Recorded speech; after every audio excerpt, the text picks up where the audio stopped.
A broken girl branded as cursed by her own family. Why? Because she possessed an extraordinary ability that terrified everyone around her. Cast out from her home, desperate, alone, and wandering the streets with nowhere to turn. But fate had not abandoned her. One evening, she encountered a devastated oil mogul whose only daughter had been paralyzed from birth. No surgeon across the globe could help her. But this homeless girl looked the man straight in the eye and said something that stunned everyone present. "Sir, I can make your daughter move again."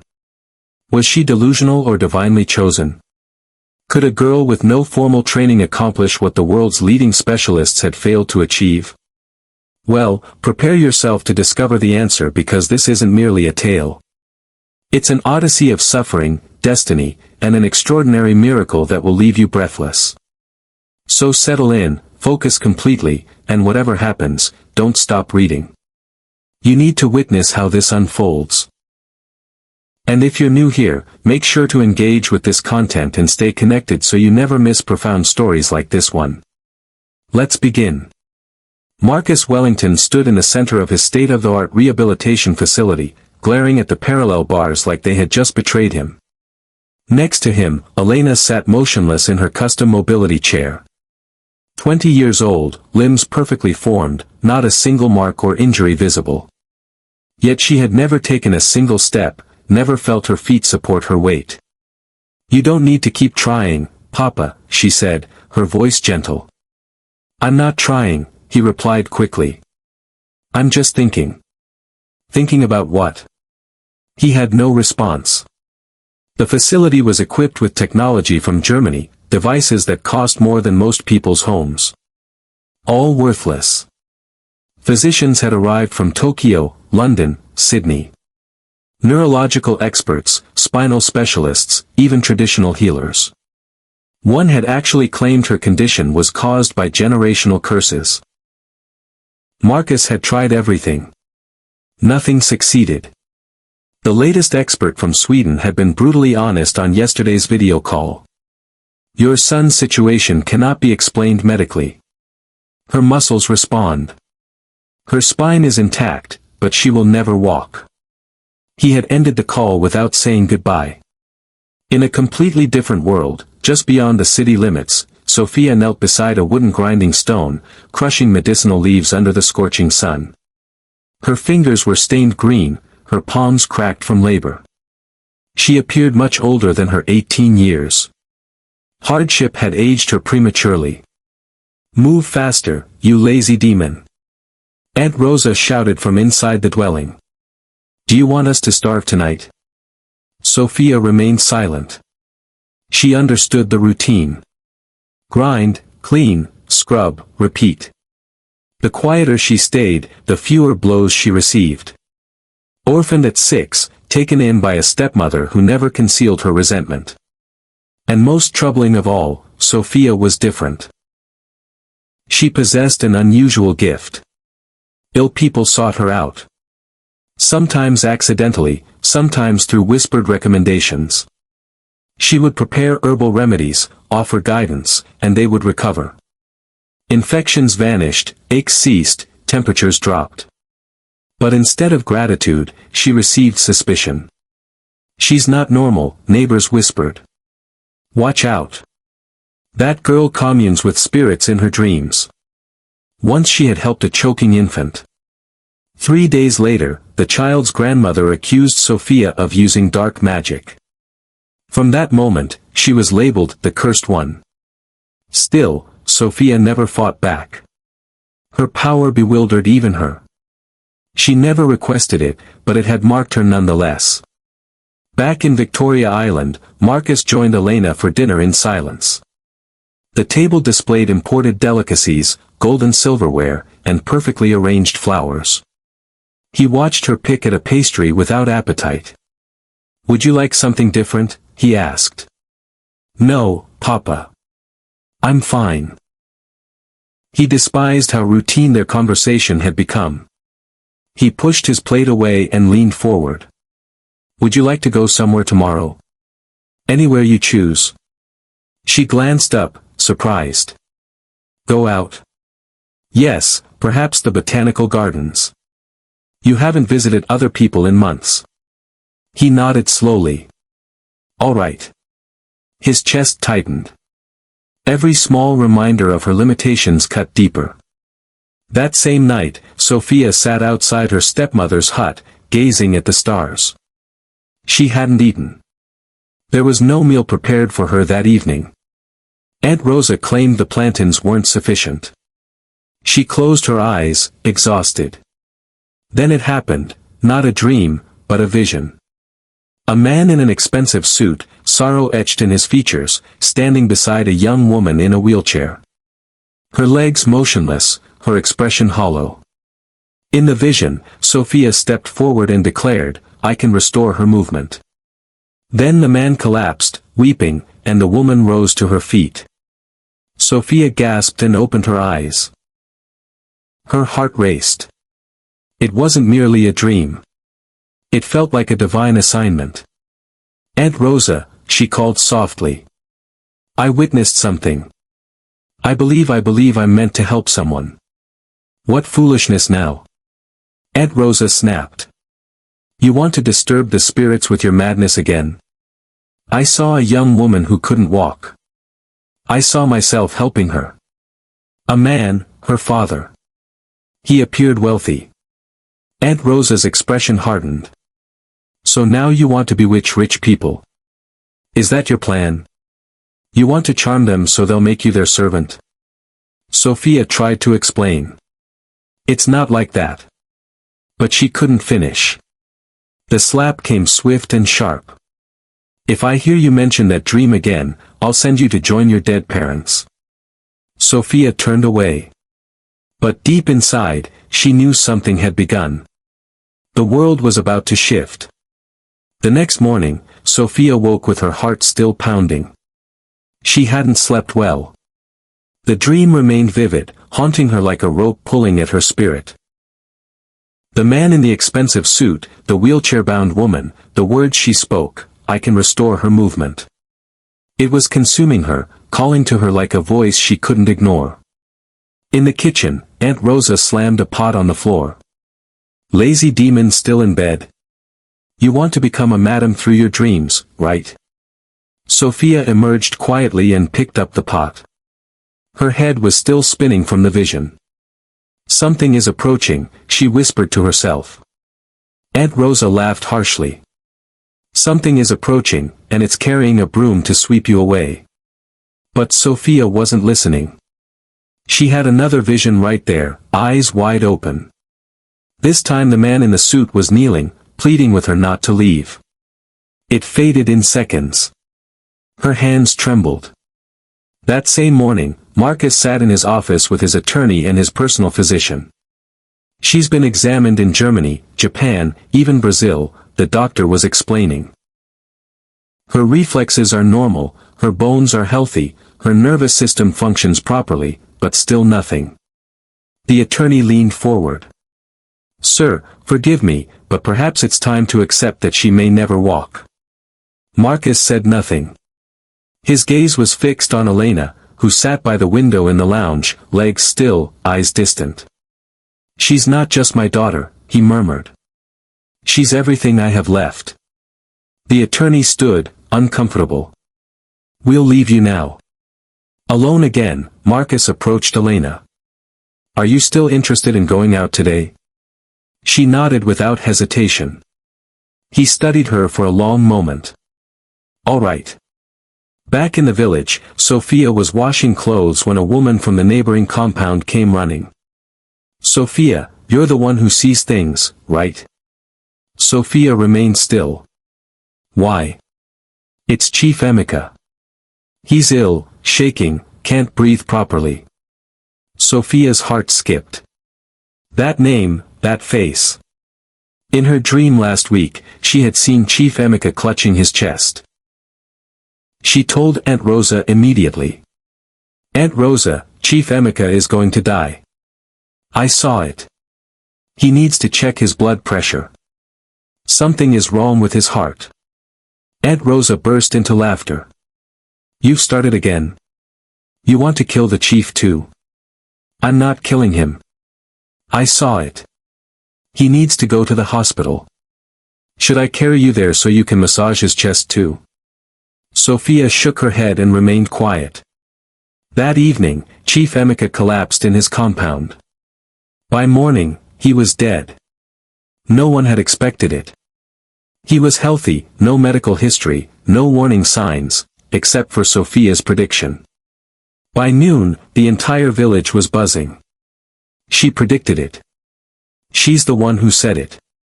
What kind of child sees death like that? A group of elders gathered. Aunt Rosa was summoned. She told them everything. How Sophia had dreams, how she healed people with plants, how animals behaved strangely around her. She even talks to herself sometimes, Aunt Rosa added with a dramatic gasp. I'm afraid to live with her. I fear for my life. That was all they needed. By sunset, angry voices surrounded the house. Bring her out. She must go. Witch. Murderer. Sophia tried to explain. I didn't kill him. I only warned, but her words were drowned in the chaos. Aunt Rosa opened the door and threw a torn plastic bag at her. Leave my house, witch. Go and find your place among the spirits you talk to. Sophia didn't fight. She picked up her bag and walked away alone. By the time night fell, she was sitting by the back wall of the market with a sack under her head and mosquitoes biting her legs. She hadn't eaten. She hadn't cried. She just kept seeing that man in the expensive suit in her mind again. This time he wasn't kneeling. He was staring at her, waiting. And in her chest, something whispered, go. Meanwhile, in Victoria Island, Marcus parked his Range Rover outside the city's most exclusive botanical garden. He opened the door for Elena and gently lifted her into her wheelchair. She smiled, taking in the sound of children playing, laughing, living. For the first time in weeks, she didn't look sad. Marcus stood quietly beside her. For a brief moment, he forgot the pain, until a thought crept in, what if this is her life forever? He shook it off and smiled. You look happy. I am, she replied. Thank you for bringing me. He nodded, but deep inside, his hope was dying. He didn't know that less than a mile away, a homeless girl had just risen from the ground and was walking toward destiny. Sophia wandered from the market gate to a nearby shed. Her legs were weak, her stomach burning with emptiness. 2 sachets of water were all she had consumed in the last day. People avoided her like a plague. She begged for leftover rice from a roadside vendor. The woman snatched her tray back. Leave this place. You want to use your cursed eyes to poison my business? Sophia didn't argue. She moved on. She had no energy left to explain. She passed a group of secondary school students. One of them pointed. Isn't that the girl they said killed Chief Emeka? The others gasped. She's still walking freely. Let's go before she sees our future and kills us too. The words didn't sting anymore. Sophia's heart had already hardened. She found a piece of cardboard beside a closed provision store and laid her head down. Night was falling, but sleep didn't come. Instead, the vision came again, this time clearer. The man in the suit was standing in a garden. He looked exhausted, his hands trembling. Then the woman in the wheelchair reached for him, and Sophia stepped between them. Her voice in the vision was calm, powerful. You gave me food. Now I give you your daughter's legs. Sophia sat up, her heart pounding. It wasn't just a dream. It was direction. She didn't know who they were or where to find them, but God was calling her. She felt it. She stood, picked up her bag, and started walking toward the road. No plan, just faith. Across the city, inside a mansion protected by 12-foot walls, Marcus was wide awake. He sat in his study reading and rereading his daughter's medical reports, MRI scans, blood panels, therapy updates, a complete file thicker than a legal textbook. All of them saying the same thing, nothing is wrong, but nothing works. The last doctor from Geneva had suggested gene therapy, but with no guarantee. Another dead end. He turned to a framed photo on the shelf, Elena, age 7, in a wheelchair, wearing a tiara from a birthday party. She was smiling, but Marcus could still see the pain behind her eyes. His driver knocked gently. "Sir, excuse me. A message just came from your cardiologist. He said your blood pressure is too high. You need to rest." "I'll rest when she walks," he said quietly. "Sir, sorry. Go." The driver left. Marcus leaned back in his chair. Then unexpectedly, Elena wheeled herself into the room. "You're still working?" "I couldn't sleep." She nodded, rolled to the window. "I had a dream." He looked up. "About what?" "I was standing in the grass, walking toward you." He blinked. You what?" She turned. "I saw you crying. I touched your hand. I said something, but I don't remember what." Marcus stood slowly. "Don't say things like that. It's too cruel." It felt real. "I know," he whispered. "That's the worst part." By morning, Sophia had made it to the edge of the city. She had begged for transport. One taxi driver let her hang by the back halfway for free.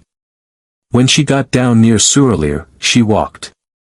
People watched her with suspicion, dirty girl, no shoes, torn wrapper. She walked through areas she didn't know, following only instinct. Eventually, she reached a roundabout with a large fountain. In the distance, she saw children playing inside a fenced garden. And beside a black Range Rover, she saw him. The man from her dream. He stood beside a wheelchair. The woman, the exact woman. Sophia's heart skipped. She wasn't ready. She looked like a beggar. But the voice in her chest said, "Now." She moved closer, keeping to the sidewalk. When the man turned toward his car, Sophia stepped forward but stopped. Fear choked her. What was she supposed to say? Would he believe her? Suddenly, he walked over to where she stood. Their eyes met. He reached into his car, pulled out a food pack and a folded 20,000 Nigerian nairas note. "Take," he said simply. "Eat something." Sophia accepted it. "Thank you, sir." He nodded and turned back to his car, but something inside her screamed, "Say it." She took one bold step forward. "Sir," she called out. He turned, confused. "I can make your daughter walk." Marcus froze. His hand was already on the car door. Elena sat in the back seat, quiet, watching. The guards glanced up, confused. His driver looked ready to push the girl away. "What did you just say?" Marcus asked. Sophia stepped closer. Her voice was calm, steady. "I said I can make your daughter walk."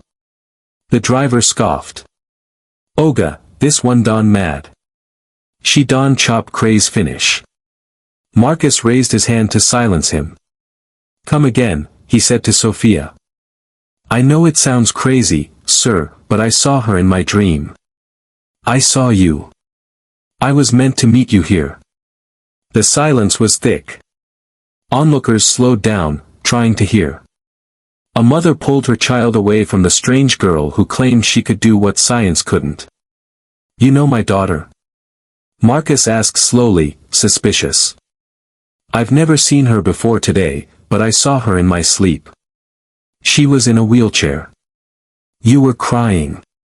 I was standing in your garden." That shook him. Just last night, Elena had described that same dream, him crying, her standing, walking. Coincidence or something deeper? The driver leaned in again. "Sir, with all due respect, this na Lagos. This girl fit be ritualist." Sophia turned toward him. "If I was evil, would I stop you from driving away? Marcus took a step back and studied her closely. Dirt streaked her skin. Her slippers were torn. Her wrapper was tied with a knot at the waist. But there was no fear in her face, no shame either, just clarity. Elena opened the car door slowly. "Papa," she said, "she looks familiar." He turned. "What?" I think she was in my dream too." Now his heart started to race. This was too much. Two strangers, same dream. He turned back to Sophia. "If you're playing games." "I'm not," she said. "I don't want your money. I don't want anything. Just take me to your house." "Why?" "Because the solution is there, in your garden." The driver stepped forward again. "Oga beg, this girl day talk like person way day under spirit. No allow her follow us. When we go talk if something happen?" Marcus hesitated. Every part of him screamed that this was dangerous. But a smaller voice, one that sounded like faith, whispered, "What if it's real?" He looked at Sophia again. "You'll enter the car?" She nodded. "You'll allow us to search you?" She raised her arms. "You can chain me if you want." Elena spoke up. "Please, Papa. Just try." The guards looked uneasy, but Marcus opened the back door and gestured, "Get in." Sophia climbed in quietly. The driver shook his head in disbelief and started the engine. The drive to Banana Island was quiet. Elena stared at Sophia with quiet curiosity. Sophia stared out the window, focused. Marcus kept glancing at the rearview mirror, wondering what he had gotten himself into. He didn't know what to expect, a scam, a breakdown, another disappointment. But something about her presence felt calm. When they reached the mansion, the guards at the gate looked stunned. "Oga, who be this?" "She's with me," Marcus said. "Let her in." As the gate opened and they entered the estate, Sophia's eyes widened. White marble walls, manicured lawns, 3 black Range Rovers, security cameras rotating from poles. Servants in uniform lined up as the car parked. She stepped down from the car quietly. One guard pulled Marcus aside. "Oga, we fit search her." "Yes, do it." Sophia raised her arms without resistance. The guards checked her bag, only a wrapper and a torn notebook. "She's clean, sir." Marcus turned to her. "You said something about my garden." Sophia nodded and pointed toward the back. "That way." One of the guards moved to stop her, but Marcus raised a hand. "Let her go." She walked across the lawn, past the fountain, past the trimmed hedges, then stopped near the corner of the fence. A low bush grew there. Most gardeners ignored it. Sophia knelt down, touched the leaves gently, then pulled at the soil. She brought out a thick, reddish root. "This is what will make her walk," she said. Marcus frowned. "A root?" "Yes. It grows in very few places. It strengthens dead nerves when prepared correctly. Your staff probably saw it every day and never knew." "Are you saying herbs can do what medicine couldn't?"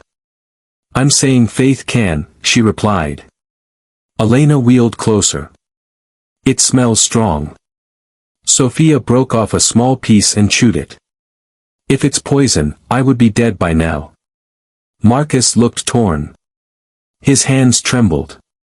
"You want my daughter to eat this?" "Only if you believe." He turned to Elena. She looked him in the eye. "I believe her." The mansion was in chaos. Marcus's personal doctor had been called. His head of security stood alert. Even the maids had gathered in a corner, whispering. Everyone stared at the strange, ragged girl who now sat confidently at the center of the grand kitchen, boiling a thick root from the garden in a stainless steel pot. "Sir, this is dangerous," the doctor said. "We don't know what's in that thing." She already tasted it, Elena replied from her wheelchair. She's fine. That means nothing, the doctor snapped. Every human body reacts differently. You want to risk organ failure? Death? Marcus stood in silence. He had fought so long for hope, and now that it stood in his kitchen, dirty, barefoot, uneducated, it didn't make sense. Papa, Elena said gently. What if this is what we've been waiting for? He turned toward her. What if it isn't? Then we'll know we tried everything. The doctor leaned in again. Sir, I beg you. This is a terrible idea. Let us run tests on the root. Lab work, chemical analysis. Give us 48 hours. We've waited 20 years, Elena said. If we wait longer, I might lose the courage. The room went silent. Marcus looked at Sophia, who simply nodded. I'm not asking for your trust, sir. I'm asking for a chance. Half an hour later, the boiling was done. Sophia poured the thick brown liquid into a clean glass cup and placed it before Elena. Drink half now, the rest before bed. Marcus stood by the door, his arms folded, his face carved from stone. Elena reached for the cup. One of the guards stepped forward. Sir, do we allow this? Marcus didn't respond. Sir, the doctor repeated, louder now. We're all looking to you. Then Elena drank. No drama, no shaking, no foaming at the mouth. She placed the empty cup on the table. Everyone waited. 5 minutes, nothing. 15 minutes, still nothing. Then she yawned. Papa, I feel very sleepy. Marcus rushed to her. Are you okay? Are you dizzy? Heart beating fast. No, I just feel tired. Like I want to sleep. The doctor checked her pulse. Normal. Her eyes began to close. Papa, can I rest a bit? Just a little. Marcus helped her into her room himself, tucked her in, pulled the blanket over her legs, watched her sleep like he had watched her as a baby, but now his hands were shaking. When he returned to the living room, Sophia was still sitting calmly, her hands folded on her lap. Where did you learn this? He asked. I didn't. It comes to me. He nodded slowly. People have called you names, haven't they? Yes. Which ones? She smiled faintly. Many. He sighed. My entire life, I've trusted people with degrees and lab coats. But tonight I trusted a barefoot stranger. Sophia looked up. That's what faith looks like. He didn't respond, just nodded and walked away. That night, no one slept. 2 guards were posted outside Elena's room. Marcus checked her breathing every 30 minutes. He paced the hallway like a man waiting for a verdict. At 3:47 a.m., she turned in her bed and mumbled something. Marcus rushed in. Elena? She yawned again. Still sleepy. Anything wrong? No, just dreaming a lot. What did you see? She paused. I was in a field, running. He froze. Then I looked back, and you were smiling. But not sad smiling, really smiling. He left the room without a word. Downstairs, the guards offered Sophia a mattress to sleep on in the servants' quarters, but she declined. I'll sit here, she said, till morning. She sat by the garden fountain, hugging her knees. For the first time in years, no one was throwing stones or curses. No one calling her witch or demon. It was quiet, peaceful, but she wasn't celebrating yet. Miracles take time. She knew that. By morning, Elena was still asleep more than awake. Marcus stared at her from the doorway, his eyes bloodshot, his hands twitching. He had prayed more that night than he had in the past 10 years combined. When she stirred again and opened her eyes fully, his heart jumped. Papa, she whispered. Yes, my love. I think I'm hungry. He smiled with relief. You'll eat anything you want. But inside, he was screaming for more. She hadn't moved her legs. Not yet. Sophia watched from the garden, silent, waiting. By the second day, Elena was still sleeping more than awake. When she opened her eyes, she spoke softly, ate very little, and drifted back into dreams. Marcus didn't leave her side. He had cancelled all business meetings. His phones were off. His only focus now was her breath, her pulse, and the hope that something, anything, might change. But nothing did. The mansion grew quieter with each passing hour. Guards spoke in whispers. Servants moved like shadows. Even the birds in the garden seemed to chirp more cautiously. The doctor had stopped arguing. She's stable, he said. Her blood pressure is fine. No sign of toxicity, but medically, there's no explanation for this prolonged sleep. Marcus asked only one question, is she in danger? No, the doctor said. But I can't explain what's happening either. He nodded. You don't need to. Downstairs, Sophia sat alone in the sitting room under the large chandelier she hadn't dared to glance at before. One of the maids brought her rice and stew on a ceramic plate, different from the plastic one they used the first day. They were warming up to her, but the stares remained. The suspicion, the silent judgment. She heard them whisper at night, what if she poisoned the girl slowly? She hasn't even touched the Bible since she came here. Witch or not, something is off. Sophia didn't respond. She knew how this worked. She had lived it all her life. People fear what they can't control, especially when it wears rags and doesn't speak their language.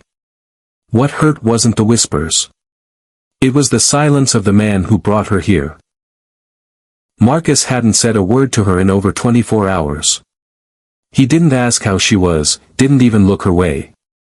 That was the price of belief. Faith sounded beautiful in books, but in reality, it felt like being watched by everyone and trusted by no one. On the third day, Marcus finally came downstairs. His eyes were sunken, his shirt untucked.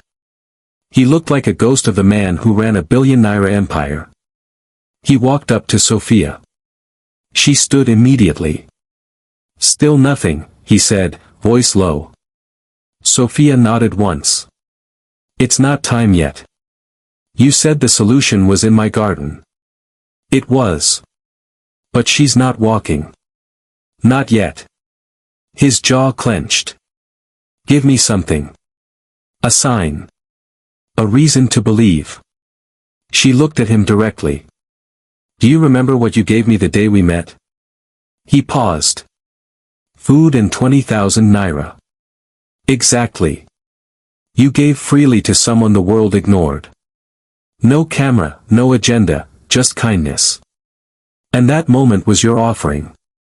You planted the seed. You didn't know it, but your miracle began before I opened my mouth. Marcus said nothing. You're looking for results, but faith doesn't start with outcomes. It starts with obedience. He swallowed hard. You sound like a prophet. I'm not. Then who are you? She smiled faintly. A girl God didn't forget. That night, something changed. Elena stirred restlessly in her sleep. She whispered things they couldn't understand. At one point, she cried out softly, "Stop pushing me. Let me stand on my own." Marcus rushed in. Elena. She was asleep again. The doctor stood nearby. Her body temperature is rising slightly. Is that bad? I don't think so. Sophia stood at the doorway, watching. The next morning, when Elena opened her eyes fully, she didn't speak. She stared at her legs for a long time. Then she looked at her father. I feel different. Marcus moved closer. Different how? My feet. They're warm. He dropped to his knees and touched them. They were He looked at Sophia. She didn't speak. She just nodded. Still, Elena didn't walk. Not yet. But the atmosphere shifted. The staff stopped whispering. The guards greeted Sophia with eye contact. The cook offered her yam and tea without being told. Marcus came to the garden where she sat that evening. I haven't said thank you. She looked up. Because nothing's happened yet. He nodded. You don't owe me thanks, she said. Just truth. When this is over, tell the truth about me. He didn't answer, but he sat beside her in silence. That was enough for now. Because belief had already cost them all something: comfort, control, pride. And that was the price. The morning was quiet. Too quiet. Marcus hadn't slept. He sat by Elena's bedside, arms folded, heart racing each time she moved. It had been 4 days since she drank the strange root mixture. 4 days of waiting, watching, hoping, and nothing. Yes, her legs were warm, her breathing strong, but no movement, no sign of a miracle. Only sleep, silence, and stillness. He was beginning to think he had been fooled. He left her room just after 7 a.m., walking slowly down the hallway. His guards stood in place. Maids whispered greetings. Sophia sat in the garden, staring into the morning sky. He didn't speak to her. He didn't have the strength to. At exactly 7:42 a.m., something happened. Elena opened her eyes and didn't just blink. She sat up quickly, breathing fast like someone waking from a heavy dream. Then she whispered, I need to stand. The nurse in the room froze. What? Elena threw off her blanket. Please, I need to stand. You shouldn't. Let me call your father. But she didn't wait. She turned, shifted her legs over the side of the bed, and lowered them to the cold marble floor. Her toes touched down first, then the sole of her foot, then her heel. For the first time in her life, her legs held her weight. The nurse gasped, Jesus. Elena rose slowly, her knees shaking, but she stood by herself. She wasn't dreaming. She wasn't falling. She was standing. And then, step by step, she walked to the door, barefoot, unsteady, but real. Marcus heard the nurse screaming before he saw her. He ran toward the noise, heart pounding, afraid something had gone wrong. Then he saw her walking toward him. Elena. She smiled. Papa, I can walk. He dropped to his knees. His hands covered his face. For a long second, he didn't move. Then he cried out loud, broken, overcome, my God, my God. He grabbed her, held her, kissed her face 100 times. You're walking. You're walking. She laughed through her own tears. I don't know how, but I can. Behind them, the mansion burst into noise. Maids screamed. Guards rushed to see. The doctor collapsed into a chair, whispering, this isn't science. And outside, Sophia was still in the garden. She didn't flinch when the gates burst open and Marcus ran toward her. She's walking, he said, breathless. I know, Sophia replied calmly. He looked at her like he was seeing her for the first time. You did it. No, she corrected. You did. He stared at her. Me. The day you gave me food without knowing who I was, that was the price. You paid it in kindness. He went silent. You fed someone the world rejected, and God remembered. His voice cracked. How do I thank you? You don't have to. He turned to his guards. Bring her new clothes, shoes, everything. Let her look like the queen she is. He brought her inside. The maids bathed her gently. She changed into a flowing dress one of the guests had left behind.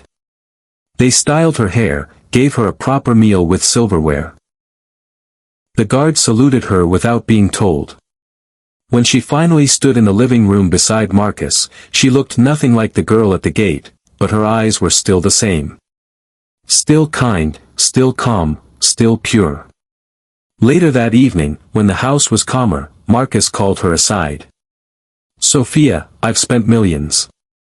Doctors, hospitals, prayers. Nothing worked. You changed my life. My daughter's life. Tell me what you want. A house, a car, 10 million, 20. She smiled gently. Nothing. He blinked. Nothing. I don't want anything. Not your money, not your house. Then what do you want? She paused, her voice low. I want my name back. He frowned. Your name. I was thrown out of my village, accused of witchcraft. People called me evil for a gift I didn't ask for. I want the world to know the truth. That I'm not a curse. I'm not a demon. I'm not a witch. I'm just a girl who helped. Marcus's eyes filled with tears again. I swear to you, Sophia. I'll make the world know who you really are. She nodded. That's all I want. Then she turned away and walked out into the evening air. For once, not as a beggar, not as a stranger, but as the girl who made the impossible possible.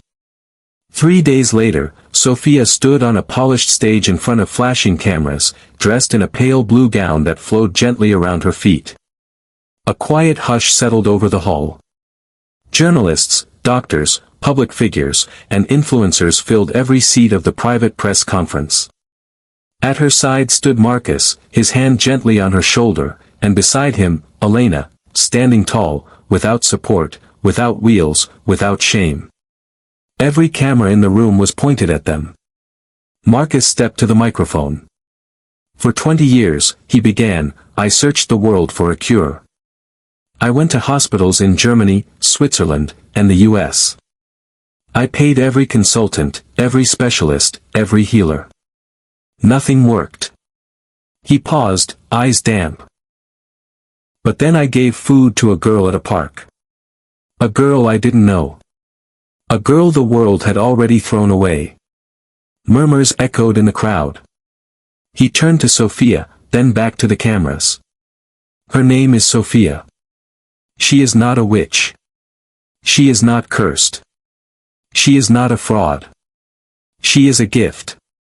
Flash bulbs popped. Reporters whispered. This girl did what science could not. She gave me back my daughter. And all she asked in return was to be cleared of the lies the world pinned on her. He stepped aside. Sophia stood still for a moment, then approached the microphone. She cleared her throat softly. Most of you don't know me, and maybe some of you don't believe what you've heard. That's okay. I've lived most of my life being doubted. She looked down for a second, then lifted her chin. I didn't go to school. I didn't grow up in a mansion. I never saw my parents live long enough to explain why I am the way I am. All I know is people come to me sick, and sometimes, somehow, they leave better. She paused. But instead of being called gifted, I was called a witch. They threw me out of my village. I begged for food. I slept near market gutters. Nobody wanted to touch me. Nobody wanted to believe me. But Marcus believed enough to give me food when I was starving, and his kindness was the beginning of everything. She turned and looked directly at the cameras. So to anyone who's ever been rejected, abandoned, labeled by fear, this is for you. You are not a curse. You are not invisible. And your voice matters. The crowd stood up. Some clapped. Some cried. Elena walked over and hugged Sophia tightly. Cameras captured it all. Later that night, Marcus brought Sophia to the rooftop terrace of his home. The moon was bright. The breeze carried the scent of flowers. I've cleared your name in the press, he said. But I want to do more. Sophia shook her head. You've done enough. No, he said firmly. I'm not done. I want to sponsor your education. I want to build a foundation in your name, a center for gifted children who don't fit the world's mold. Let them find their voice too. Sophia turned to him, stunned. Why? Because when you healed my daughter, you also healed something in me. Tears filled her eyes, but she didn't let them fall. I don't want to be famous, she said. You won't be, but you will be free. Respected. Protected. She nodded slowly, and for the first time in her life, she believed she belonged somewhere. Back in the village, the same people who once spat at her name now gathered around radios and televisions. Isn't that the same Sophia that used to walk barefoot?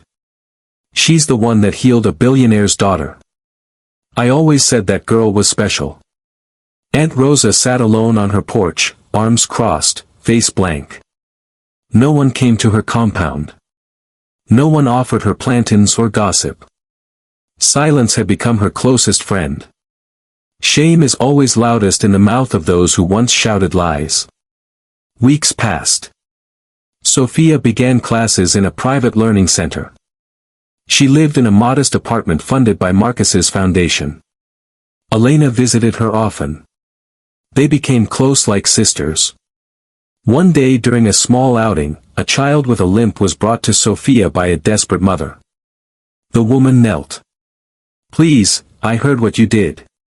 Help us. Sophia looked at the boy, then knelt before him. She smiled. I'll try. Because the world had silenced her once. But now, she had become a voice for the voiceless. Dear viewers, kindness has power beyond understanding. A simple act of compassion can unlock miracles no amount of money or education can achieve. The world often rejects what it doesn't understand, but truth, when revealed, silences every lie. Never underestimate the value of a good heart, even when it comes in rags. We hope you were moved by this powerful story. Now it's your turn. Share your thoughts in the comments. What touched you the most? What lesson are you taking with you today? We read every comment and truly value your voice. And guess what? A brand new emotional and life-changing story is dropping in just a few days. So if you haven't already, hit that subscribe button and turn on the notification bell so you'll be the first to watch it the moment it drops. If this story inspired you, don't forget to give it a like and share it with your friends and family. Let's spread these lessons of love, hope, and redemption together. Thank you so much for watching. God bless you, and see you in the next story.